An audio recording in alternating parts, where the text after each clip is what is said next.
Hi viewers, இன்னைக்கு நம்ம Kolathur side வந்திருக்கோம். நீங்க பாக்குற இந்த டெரஸ் 2 வருஷத்துக்கு முன்னாடி கட்டியிருக்காங்க. டெரஸ் ஃபுல்லாவே நிறைய கிராக் டெவலப் இருக்கு. இது காரணம் வந்து ப்ராப்பர் சிமெண்ட் ரேஷியோ மிக்ஸ் பண்ணல. அது மட்டும் இல்லாம ப்ராப்பரா கியூரிங் பண்ணாதனால தான் இந்த கிராக் இவ்வளவு அளவுக்கு டெவலப் ஆயிருக்கு. இந்த டெரஸ்ல இருக்கிற கிராக்ஸ் டேமேஜஸ் எல்லாம் நம்ம சால்வ் பண்ணிட்டு இதுக்கு மேல கூலிங் கோட் அப்ளிகேஷன் பண்ண போறோம். அந்த ப்ராசஸ் எப்படி பண்றாங்கன்னு இந்த வீடியோல பார்க்கலாம் வாங்க. ஃபர்ஸ்ட் என்டையர் ஏரியாவும் வாட்டர் ஜெட் வச்சு கிளீன் பண்ணி எடுத்துக்கலாம். ஸோ இதுல வந்து பாத்தீங்கன்னா நிறைய ஃபங்கஸ் அதெல்லாம் ஃபார்ம் ஆயிருக்கும். ஸோ அந்த ஃபங்கஸ் டஸ்ட் எல்லாம் ரிமூவ் பண்ணதுக்கப்புறம் இனிமேல் நம்மளுக்கு டெரஸில் எந்த அளவுக்கு டேமேஜ் இருக்குன்னு நல்லா விசிபிளாக தெரியும். ஸோ அதுக்காக ஃபர்ஸ்ட் வந்து கிளீனிங் பண்ணுறோம். அது மட்டும் இல்லாமல் கிளீனிங் பண்ணுறதுனால இதுக்கு மேலே அப்ளை பண்ணுற அந்த கோட்டிங்கோடைய பாண்டிங்கும் நல்லா இருக்கும். அதுக்காக தான் நம்ம ஃபர்ஸ்ட் வந்து கிளீனிங் பண்ணுற ப்ராசஸ் எந்த சைட்டில் போனாலும் பண்ணுறது. கிளீனிங் ப்ராசஸ் முடிஞ்சதுக்கப்புறம் நம்ம இந்த ஹேமர் டெஸ்ட் பண்ணுறோம். என்டையர் டெரஸும் ஹேமர் டெஸ்ட் பண்ணுறோம். எதுக்காகனா சிமெண்ட் ரேஷியோ கம்மியாக இருக்கிறதுனால நிறைய இடங்களில் வந்து பார்த்தீங்கன்னா சிமெண்ட் மோட்டாரோட ஸ்ட்ரென்த் ரொம்பவே கம்மியாக இருக்குது. ஒரு சில இடத்துலலாம் சும்மா லைட்டாக ஹேமர் வச்சு தட்டினாலே பவுடர் ஃபார்மில் வருது. ஸோ இதுக்கு மேலே நம்ம டேரெக்டாக வந்து கோட்டிங் அப்ளிகேஷன் பண்ணாலும் அந்த கோட்டிங்கோட ஸ்ட்ரென்த் ரொம்பவே கம்மியாக இருக்கும். பாண்டிங் ஆகாது, சீக்கிரமே உறிஞ்சு வந்துடும். ஸோ அதுக்காக என்டையர் டெரஸும் நம்ம வந்து செக் பண்ணுறோம். ஹேமர் வச்சு செக் பண்ணும்போது ஹோலோ சவுண்டு, அந்த டிஃப்ரெண்ட் சவுண்ட் கேட்கும்போது அந்த இடத்துல கண்டிப்பாக நம்ம உடச்சி எடுத்துட்டு அந்த கலவையை ரிமூவ் பண்ணிடணும். பழைய கலவையை புதுசாக நம்ம வந்து அட்மிக்சர் ஆட் பண்ணி நல்ல சிமெண்ட் ப்ராப்பர் ரேஷியோவில் மிக்ஸ் பண்ணி அந்த சிமெண்ட் மோட்டார் மேலே ஃபில் பண்ண போகிறோம். ஸோ இந்த ஃபில்லிங் ஒர்க் முடிஞ்சதுக்கப்புறம் இதுக்கு மேலே ஜியோ ஃபேப்ரிக் கிளாத் வச்சு நம்ம அந்த ஏரியா டேமேஜ் ஏரியாவை சரி பண்ணுறோம். இப்போ copolymer cement slurry with Jio fabric cloth வந்து நம்ம ஏற்கனவே டேமேஜ் ஆன இடத்த சரி பண்ணுவீங்களா, ஸோ அதுக்கு மேலே லே பண்ணுறோம். இது வந்து ஃபர்தராக கிராக் டெவலப் ஆகாமல் நமக்கு ரெசிஸ்டன்ட் பண்ணும்.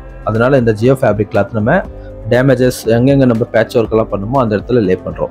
ஸோ கட்டிங் மிஷின் வச்சு எங்கெங்கே கிராக்ஸ் இருக்கோ அதை நம்ம ரீக்ரூப் பண்ணுறோம். தென் அதுக்கு மேலே வந்து கோபாலிமர் சிமெண்ட் பேஸ்ட் வச்சு நம்ம கிராக்ஸ் எல்லாம் ஃபில் பண்ணுறோம். அது பேரபெட் வால் அண்ட் டெரஸ் ஏரியா எல்லா என்டையர் ஏரியாவும் ஃபில்லிங் ஒர்க் இப்போ பண்ணிட்டு இருக்கோம்.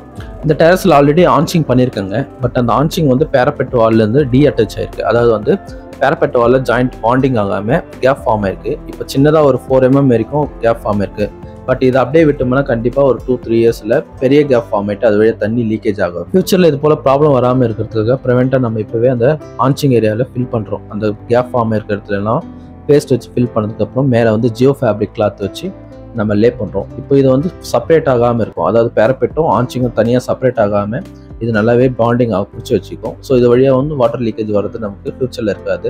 ஸோ அந்த ப்ராசஸ் எல்லாம் முடிச்சதுக்கப்புறம் நம்ம வந்து ஒரு கோட் வந்து cement copolymer salary coating application பண்ணுறோம். எதுக்காகனா இந்த டெரஸ் வந்து சிமெண்ட் ரேஷியோ ரொம்பவே கம்மியாக இருக்கிறதுனால சர்ஃபேஸோட ஸ்ட்ரென்த் ரொம்பவே கம்மியாக இருக்குது. ஸோ ஃபர்ஸ்ட் அந்த சர்ஃபேஸ் வந்து ஸ்ட்ரென்தன் பண்ணுறதுக்காக இந்த copolymer cement salary coating application பண்ணுறோம்.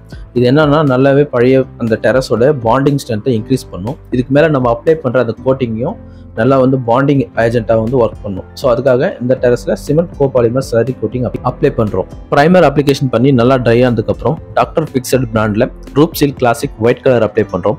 இது வந்து waterproof and heatproof ரெண்டுமே ஆக்ட் ஆகும். ஸோ இந்த டெரஸில் வந்து நமக்கு ஹீட் ப்ரூஃப்காக தான் நம்ம இந்த ஒர்க் பண்ணுறோம். ஸோ அதனால் ஒயிட் கலர் அப்ளிகேஷன் பண்ணும்போது அல்ட்ரா ஒயிட் ரிஃப்ளெக்ட் பண்ணுறதுனால நம்மளுக்கு வந்து 7 to 10 degrees வரைக்கும் நம்மளுக்கு ஹீட் வந்து இன்னரில் ரெடியூஸ் பண்ணி தரும். ஸோ அதுக்காக நம்ம இந்த ஒயிட் கலர் கோட்டிங் அப்ளிகேஷன் பண்ணுறோம். இது ஃபர்ஸ்ட் கோட்டிங். இந்த கோட்டிங் நல்லாவே ட்ரை ஆனதுக்கப்புறம் செகண்ட் கோட்டிங் அப்ளிகேஷன் பண்ணலாம். ஃபர்ஸ்ட் கோட் ட்ரை ஆகிடுச்சு. இப்போ செகண்ட் கோட் அப்ளிகேஷன் பண்ணுறாங்க. ஃபர்ஸ்ட் கோட்டுக்கு ஆப்போசிட் டைரக்டில் இது அப்ளை பண்ணுறோம். அதாவது வந்து வெஸ்ட் ஈஸ்ட் அந்த டைரக்ஷனில் ஃபர்ஸ்ட் கோட் அப்ளை பண்ணுறோம். செகண்ட் கோட் நார்த் சவுத் அந்த டைரக்ஷனில் அப்ளை பண்ணுறோம். Thanks mister Sivaraman Krishnan sir, உங்கள் வீட்டுக்கான வாட்டர் ப்ரூஃபிங் ஒர்க் பண்ணுறதுக்கான வாய்ப்பு கொடுத்து ரொம்பவே நன்றி. அண்ட் இந்த வீடியோ முழுசாக பார்த்த வியூவர்ஸ் ஆன உங்களுக்குமே என்னுடைய ரொம்பவே நன்றியை தெரிவிச்சுக்கிறேன். இது போல் சர்வீஸ் வேணும்னா ஸ்க்ரீனில் தர நம்பரை கான்டாக்ட் பண்ணுங்கள். அதுக்கு முன்னாடி மறக்காமல் நம்ம சேனலை சப்ஸ்கிரைப் பண்ணுங்கள், ஷேர் பண்ணுங்கள், லைக் பண்ணுங்கள். Thank you viewers.